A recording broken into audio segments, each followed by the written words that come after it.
Sir Paul Paravicin and Major Pillicati arrived without any particular adventure at the top of the Haymarket, where the former dismissed the coach he had hired in Cheapside, and they proceeded towards Piccadilly on foot.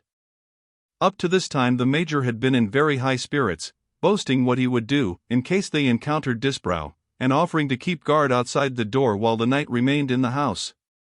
But he now began to alter his tone, and to frame excuses to get away. He had noticed with some uneasiness that another coach stopped lower down the Haymarket, at precisely the same time as their own, and though he could not be quite certain of the fact, he fancied he perceived a person greatly resembling Captain Disbrowe alight from it. Mentioning the circumstance to his companion, he pointed out a tall figure following them at some distance, but the other only laughed at him, and said, "It may possibly be Disbrowe, but what if it is? He cannot get into the house without the key, and if he is inclined to measure swords with me a second time, he shall not escape so lightly as he did the first."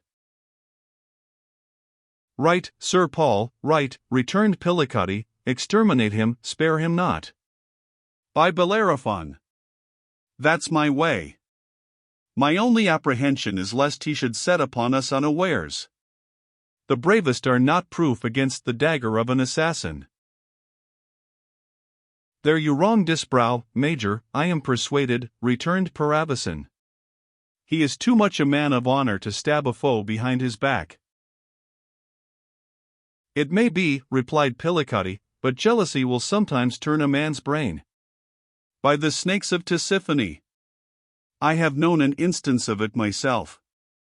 I once made love to a tailor's wife, and the rascal coming in unawares, struck me to the ground with his goose, and well nigh murdered me. After such a mischance, I am surprised you should venture to carry on so many hazardous intrigues," laughed the knight. "But you proposed just now to keep watch outside the house. If it is Disbrowe who is following us, you had better do so." "Why, Sir Paul, you see," stammered the Major, "I have just bethought me of an engagement." "An engagement at this hour, impossible," cried Paravicin. "An assignation, I ought to say," returned Pillicati. "Couches of Cytherea, an affair like your own. You would not have me keep a lady waiting." "It is strange you should not recollect it till this moment," replied Paravicin. "But be your inamorata whom she may, even the rich widow of Watling Street, of whom you prate so much, you must put her off tonight." "But, Sir Paul—" "I will have no denial," replied the knight, peremptorily. "If you refuse, you will find me worse to deal with than Disbrowe. You must remain at the door till I come out. And now let us lose no more time. I am impatient to behold the lady." "Into what accursed scrape have I got myself?" thought the Major, as he walked by the side of his companion, ever and anon casting wistful glances over his shoulder. "I am fairly caught on the horns of a dilemma. I instinctively feel that Disbrowe is dogging us. What will become of me? The moment this harebrained coxcomb enters the house, I will see whether a light pair of heels cannot bear me out of harm's way." By this time, they had reached a passage known as Bear Alley, all traces of which have been swept away by modern improvements, and threading it, they entered a narrow thoroughfare, called Castle Street. Just as they turned the corner, Pillicati again noticed the figure at the further end of the alley, and, but for his fears of the night, would have instantly scampered off. "Are we far from the house?" inquired Paravicin. "No," replied the Major, scarcely able to conceal his trepidation. "It is close at hand, and so is the lady's husband." "So much the better," replied the knight, "it will afford you some amusement to beat him off. You may affect not to know him, and may tell him the lady's husband is just come home, her husband, do you take, Pillicati?" "I do, ha! Ha!" "I do," replied the Major, in a quavering tone. "But you don't appear to relish the jest," rejoined Paravicin, sneeringly. "Oh, yes, I relish it exceedingly," replied Pillicuddy, her husband, and Disbrow is the disappointed lover, capital. "But here we are, and I wish we were anywhere else," he added to himself. "Are you sure you are right?" asked Paravicin, searching for the key. "Quite sure," returned Pillicuddy. "Don't you see someone behind that wall?" "I see nothing," rejoined the knight. "You are afraid of shadows, Major." "Afraid," ejaculated Pillicuddy. "Thousand thunders! I am afraid of nothing." "In that case, I shall expect to find you have slain Disbrow on my return," rejoined Paravicin, unlocking the door.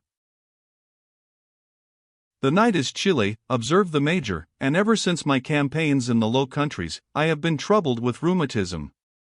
I should prefer keeping guard inside." No, you must remain where you are," replied the knight, shutting the door. Pillicuddy was about to take to his heels, when he felt himself arrested by a powerful arm. He would have roared for aid, but a voice, which he instantly recognized, commanded him to keep silence, if he valued his life. "Is your companion in the house?" demanded Disbrow, in a hollow tone. "I am sorry to say he is, Captain Disbrow," replied the bully. "I did my best to prevent him, but remonstrance was in vain." "Liar!" cried Disbrow, striking him with his clenched hand. "Do you think to impose upon me by such a pitiful fabrication? It was you who introduced me to this heartless libertine, you who encouraged me to play with him, telling me I should easily strip him of all he possessed, you who excited his passion for my wife, by praising her beauty, and it was you who put it into his head to propose that fatal stake to me." "There you are wrong, Captain Disbrow," returned Pillicuddy, in a supplicatory tone. "On my soul, you are. I certainly praised your wife, as who would not, but I never advised Paravicin to play for her. That was his own idea entirely." "The excuse shall not avail you," cried Disbrow, fiercely. "To you I owe all my misery. Draw and defend yourself." "Be not so hasty, Captain," cried Pillicuddy, abjectly. "I have injured you sufficiently already. I would not have your blood on my head. On the honor of a soldier, I am sorry for the wrong I have done you, and will strive to repair it." "Repair it!" shrieked Disbrow. "It is too late." And seizing the Major's arm, he dragged him by main force into the alley. "Help!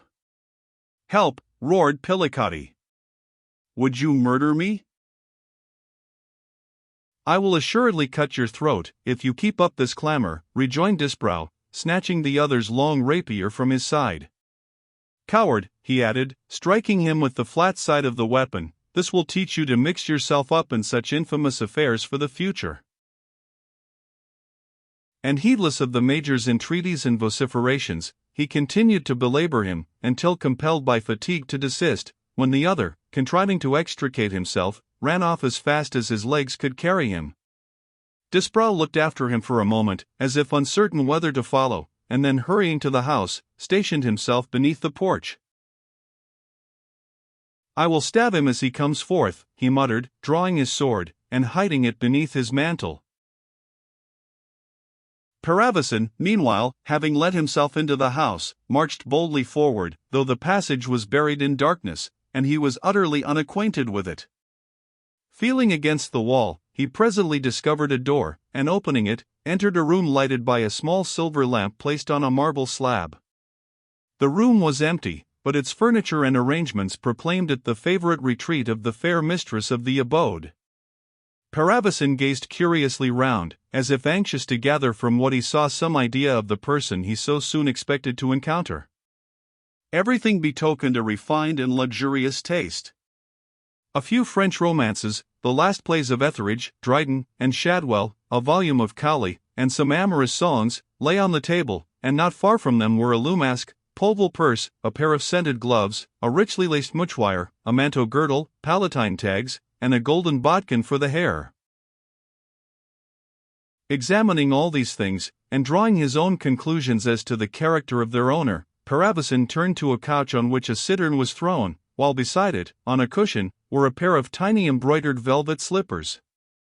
A pocket mirror, or sprunking glass, as it was then termed, lay on a side table, and near it stood an embossed silver chocolate pot, and a small porcelain cup with a golden spoon inside it, showing what the lady's last repast had been.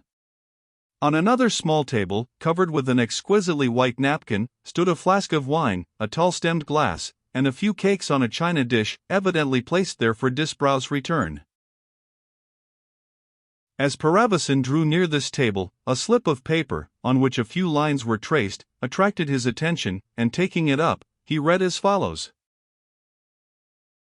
"It is now midnight, and you promised to return early.